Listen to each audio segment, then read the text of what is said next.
Hello and welcome to another video from KETO A Go Go. This is part 2 of a mini-series which is made in order to kickstart weight loss in 2022. If you haven't yet seen part 1, I recommend that you click on the link above. I don't know whichever side it happens to be.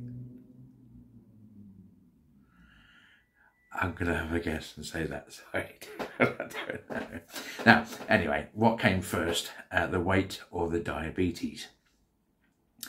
Probably 90% of us would assume that the diabetes developed as a result of being fat, overweight, obese, big-boned or chunky. Maybe even a higher percentage than 90%. After all, according to the collected wisdom of Joe Public, it's common knowledge that, are you ready for this? All the fatties really need to do is chew less and move more. So, if they'd eaten less and moved more before they got fat, they wouldn't have got into this diabetic mess in the first place, would they? So they say. So, Joe, tell me, how is it that there are plenty of type 2 diabetics that aren't fatties, aren't sedentary, and aren't overeaters? Well, you don't have an answer to that. Well, perhaps your theory is the same as your bowels, full of shit. Insulin resistance is caused by overdosing on carbohydrates, which results in massive doses of insulin being required in order to keep blood sugar levels at a level which would not endanger the person. A high intake of carbohydrates is not unusual. Insulin is a naturally produced hormone designed specifically to do just as I described. But what happens is that the balance gets shifted. There becomes an over-reliance on carbohydrates for your energy. Blinkered, prejudiced people such as our mate Joe would imagine this to be all sticky buns and biscuits. But it could be rice, it could be pasta, it could be bread or potatoes. Because the staples of meals the world around are starchy carbohydrates, and where poverty is endemic, sometimes the only way to fill stomachs is to give more of the cheapest form of food, be it a bowl of rice or a bag of chips, noodles in broth or spaghetti in sauce. Day after day, these carbohydrates cause insulin to flood into the system to control the sugars within these foodstuffs, and in effect to make something quick release into something slow release. And so insulin allows through what is needed and instructs the liver to extract the excess sugar from the blood and store it as glycogen in the liver. Normally, this stored energy is accessed later to be used when there's a need for energy, but no more is being ingested. This doesn't happen when insulin levels are still high though, and in an environment where meals are regular, plentiful and carbohydrate heavy, insulin levels will remain high virtually around the clock. In this event, the liver will soon become clogged with glycogen, and insulin will then need to search out a new storage facility for future spare glycogen. And it finds the storage facility it needs in our fat cells.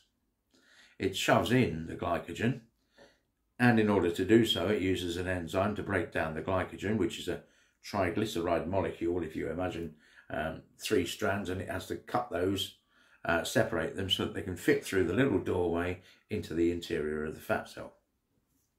It's important to understand that in the presence of insulin, that same enzyme, which then unlocks those fat cells to gain access to the energy within, can't function. But enough with the science and the funny words and the chopping 3 and all that sort of thing. Insulin, purely and simply, is a fat storage hormone that forces spare energy into fat cells around the midriff at first, but all over as they become full. Insulin is present in high quantities if blood sugar is elevated. And normally, as blood sugar decreases, insulin decreases as stored fat is accessed. But when carb intake is too high, this spare energy is not needed and fat storage increases over time. Now, can you remember Joe saying that you need to eat less and move more? And well, let's put his theory where it belongs.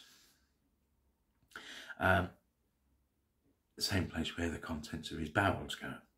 Remember that the fat cells are locked, so moving more won't open them up while insulin levels remain high. And only a reduction in insulin will allow this.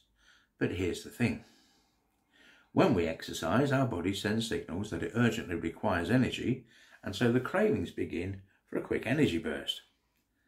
And that's where our friends in the food manufacturers come in, because the body is craving sugar above all else. So they sell us energy boosters, isotonic energy drinks, Powerade, and whatever other high-tech names they dream up for what is basically a sugar solution, massive in its carbohydrate and designed to give us a hit of sugar. It's in liquid form, so it's most easily broken down into molecules of glucose. And guess what effect that has on your body?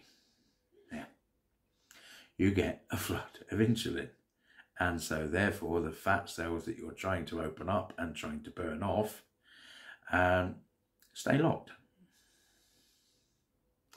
And meanwhile, this tsunami of sugar from your energy booster drink is sucked out of your bloodstream before it can cause damage and shoved into nearby fat cells. And, because your insulin level is high, locked away. Well, so much for all you fatties need to do is to move more. If you are insulin resistant, and you are, it is extremely difficult to lose weight if you listen to what the experts tell you. If you're in your 20s, perhaps not. But if you're in your 40s and 50s, definitely. Anyway, scientists have forgotten the most important part. You are insulin resistant and you cannot ingest carbohydrates to refuel your body, because your overreactive insulin production immediately shoves them into fat cells in the vast majority. Moreover, if you're diabetic, you have metformin assisting your insulin to open up the receptors within the liver to store yet more. So now you've learned that Joe is wrong, and now you understand why the gym isn't working for you.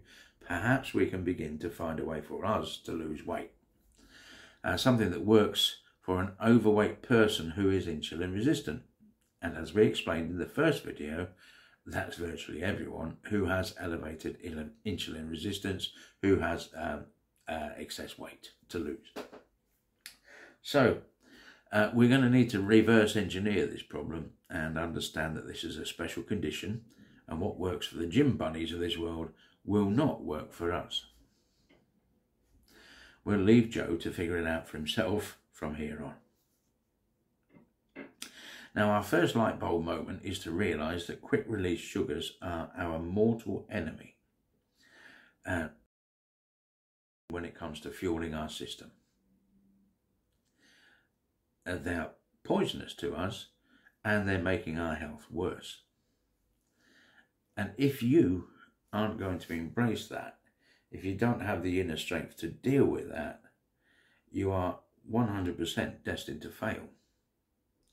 And now, I'm not suggesting for a moment that you never again have a slice of cake or a bag of chips, but remember that this kind of thing must be a once in a blue moon kind of thing, and it is the kind of thing that is best avoided. Our next thing on our to-do list is to divide food and drink into two lists: stuff we can eat and stuff we can't.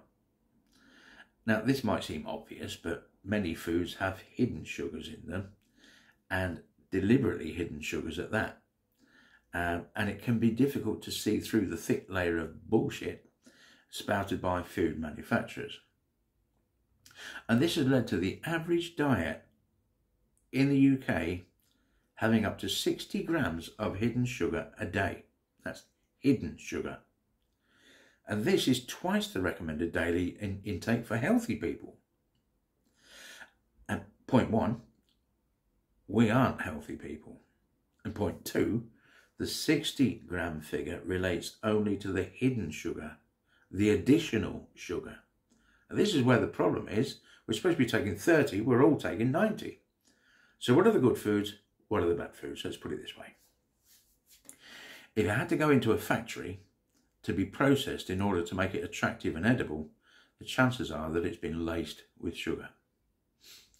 And so, avoid processed foods such as bread, crackers, cakes, pies and pastries, pasta, white rice, breakfast cereals, tinned fruit, tinned vegetables, ice cream, fizzy drinks, condiments, spreads and sauces, crisps, biscuits, sausages, cold meats, fruit juices, jams, jellies, vegetable oils and spreads, sweets, desserts, dressings and low-fat yogurts, frozen foods, ready meals and chocolate. If it went into a factory, don't put it in your larder, don't put it in your fridge. But from the greengrocer, you should avoid the overly sweet fruits such as mangoes, pineapples and bananas. Some people follow a ketogenic diet with all the zeal of a religious cult, and I don't agree with that. I believe that fresh organic fruit and vegetables, pulses, legumes, nuts, seeds and fungi are a vital part of our diet, and those that we've all been avoiding for far too long. But I'm certainly no vegan. Fresh meat, fish and fowl are all fair game to me, no pun intended. And add that to a bunch of eggs and plenty of dairy and I'm a very happy soul. But I think that in moderation, fruit should be consumed for its fibre, for its vitamins. I would recommend that people search out and download a list of the glycemic index values for fruit and veg and then cross off those which are at a higher value, because what's left is your shopping list. So, we've come to the conclusion that our diet should consist of fresh meat, dairy, fish, some added fruit, and lots of vegetables that grow above ground, not below, but not large quantities of either fruit or veg. And this will keep our carbohydrate levels low. And hopefully we can keep the insulin dog sleeping in his kennel while we then burn off more calories. Step 3 on our voyage is to establish just how much of this new diet we can eat. And most of the articles you'll read will tell you that a woman needs 2,000 calories a day and a man needs 2,500 calories a day. But this takes in no account for size nor the amount of physical activity each person undergoes each day. What we need to establish is the correct figure for us individually. Mine is going to be different from yours. Find out. This is how you're going to find out. We need to establish is your BMR, which is your basal metabolic rate, the minimum amount of calories you should ingest each day to maintain your bodily functions. And there's an easy one to use at www.diabetes.co.uk/BMR-calculator.html. I'll write that on the screen. Once you have established your BMR, you'll need to then multiply that by another figure depending on your usual amount of physical activity. I'm sorry for all the maths, but this will come in handy and you're going to have to figure it out. A little or no exercise, BMR is multiplied by 1.2 total calorie need, and there's a table there of all the rest of them, and it ranges between multiplying your BMR by 1.2 and multiplying your BMR by 1.9. Don't lie. If you're not active, multiply by 1.2. The only thing it's going to do is give you more calories. In my case, my BMR is 2,478 a day, and as a taxi driver and a settee dweller, I'm about as close to comatose as is medically possible. So 2,478 times 1.2 gives me 2,974 calories a day. Work out your own. From July the 12th to the beginning of October 2021, I was on the Xanthi diet, which restricted me to 800 calories a day, and I'd suggest that I was able to stick to such a restricted calorie intake pretty well, but not perfectly, so I probably ended up having 1,000 calories a day. Now, 3,500 calories, either in deficit or in calories burned, should yield a pound of fat lost, according to all the boffins that find such things interesting.